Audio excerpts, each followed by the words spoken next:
Hey everybody, solo Boondocker here, Freddy. Alright, so let me give you,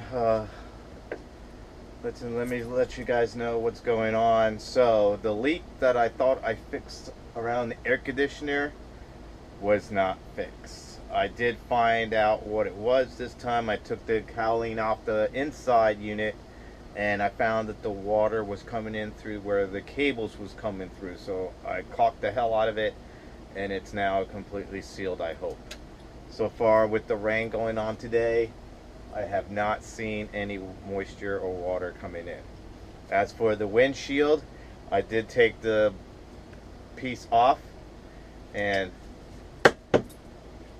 I got cleaned it up and I caulked it and I haven't seen any water coming out of there. So those two are done. But I did find a new leak today. It was right over the driver's side corner above the window.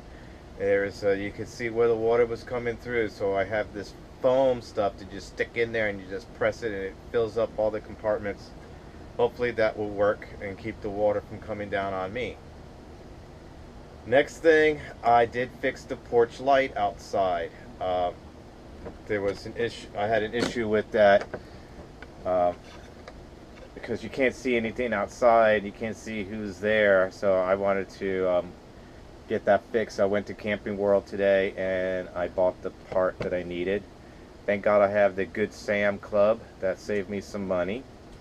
And while I was there, I did notice that their little Mr. Buddy heater, if you're a Good Sam Club member, you actually got the heater for $49.99 instead of the regular $63 whatever 97 that it was. So I wasn't, cool with going in there yet. So I went ahead and went to Gander Mountain right next door.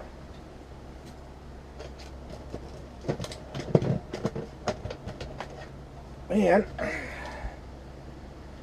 Gander Mountain had named the price will beat it.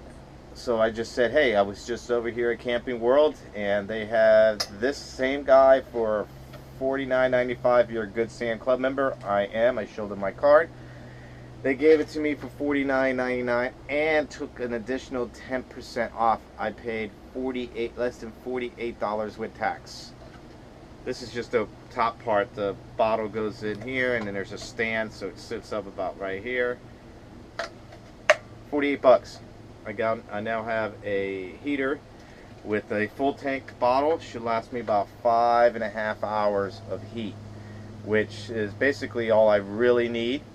So when I get, it's like starting getting super cold before the morning time, I'll just go ahead and get up, turn this bad boy on, and we got some heat. It does something like 920 square feet, which I believe is, if I close the door, this is well within 925 square feet, so that should do the trick.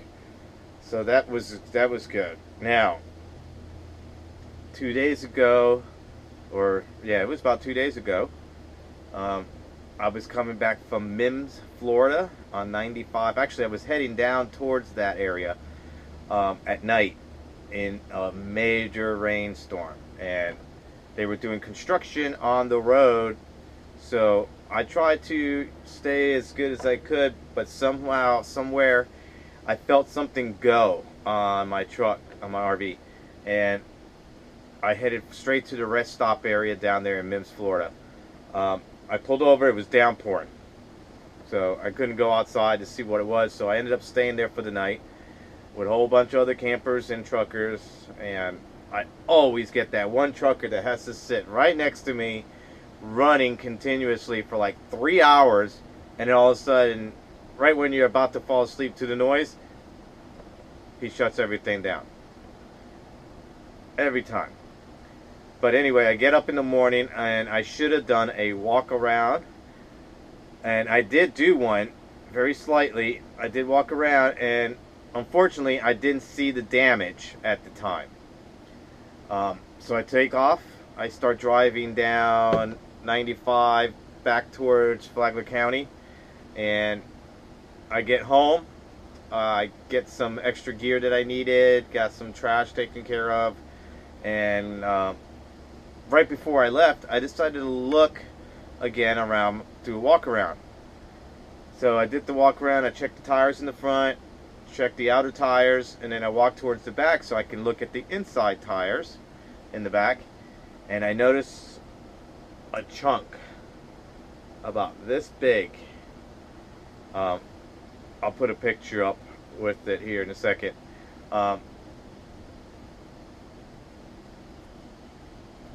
And so I freaked out because I was flying down 95 at like 65 miles per hour and feeling that vibration. Didn't realize it was the piece of tire came off the whole tire. The inside part was still full. It's still, inflated. So thank God, thank the many angels and my father for watching over me, because if that would have blew at that speed, I would have lost control, no doubt. So I managed to get up to the Continental RV truck tire place off of 206 and 95, right across the street from Pilot Flying J, where campers are allowed to stay overnight for free, if you can find a spot, and if you don't mind the noise. Those guys, I walked in there, I drove in there, and I was like, hey, I just need my spare tire put on my RV. Can you do it for me? And the one guy freaked out a little bit and went and got his other buddy, and his buddy came back, and within 20 minutes, if less than that, he had my bad tire taken off, my new spare tire put on, make sure that I had the right, air in there, put it all back together. $20. Now that's great. So I tipped him $5. I wish I had more to give him, but it was at least enough for a couple beers. As soon as I drove out, what a difference. And then I stayed that couple, probably less than a half hour later, I stayed at Favorite Dykes State Park again. I stayed at a different site this time. Next time I got to get one with concrete slab. I think that would be better for me. It keeps all the sand and dirt. I had it when I came home from there. I had to vacuum the entire RV out because of all the sand and dust and dirt I was getting. It rained. Unfortunately, when it rained there, I didn't get. It wasn't leaking where I was at. I guess I must have been on a slight angle where all the water was rushing off. I thought I had it pretty straight on, but again, everything worked. The air conditioner was working.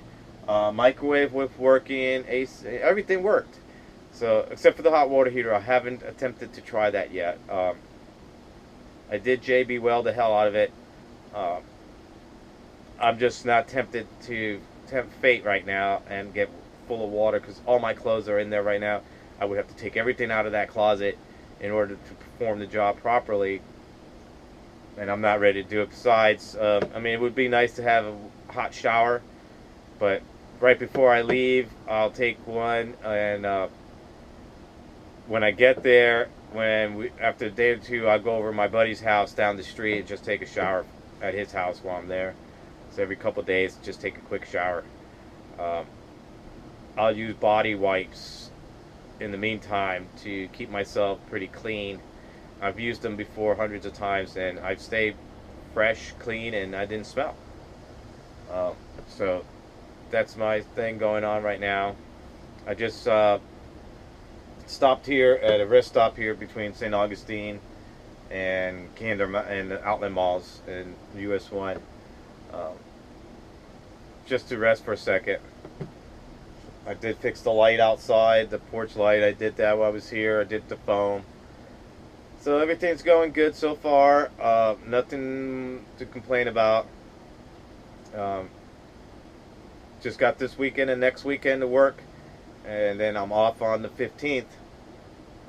Heading down to Green Swamp, go see all my buddies down there and have a good time the next day on my birthday on the 16th, and hopefully enjoy the stay. And this time I hope I get a kill this time. I want to go out and try to get a deer. Would be nice. something to eat nice for Thanksgiving. I mean for Christmas. Uh, and then I will be back at work on January 2nd, Saturday. So I'll be leaving on the 1st to drive all the way home. Hopefully I'll have all my cards that I require for my trip at home. And it will give me a chance to get one more battery, if not 2 more batteries, for my solar panel system, which I still have in the box. I haven't taken it apart. I haven't opened it up. It did fall over in my bathroom earlier today. I'm hoping I didn't crush any of the solar cells. I'm afraid to open it up and look at it because I would have to start pulling everything out, and if I broke it, I'm going to cry. So I'll just wait. And I guess that's about it for right now. I hope everyone saw my fishing video. It wasn't complete, but I had to shorten it down because for like 20 minutes there was nothing going on. I'm trying to get it figured out, put some music in there, but I just didn't like the music that I wanted to put up there. So I'm going to search for some better music for next time. But stay tuned, and remember, if you see this on Facebook, go ahead, click on it. I don't know if it's once or twice. It'll take you straight to YouTube, to my page, to my channel. And if you happen to have a YouTube channel, go ahead and sign in. Or if you don't have one, create a like an account and then subscribe, and you'll be able to keep up with all my adventures, because once I get the Green Swamp, boy, you guys are going to be laughing. So enjoy. I'm only putting up a couple of videos left up on Facebook, and then it's going to be strictly on YouTube. So subscribe, give me a thumbs up, thumbs down, leave any comments, questions, suggestions, and I'll try to get to everyone. Alright everyone, this is Solo Boondocker. Freddy, I'll see you guys later. Bye.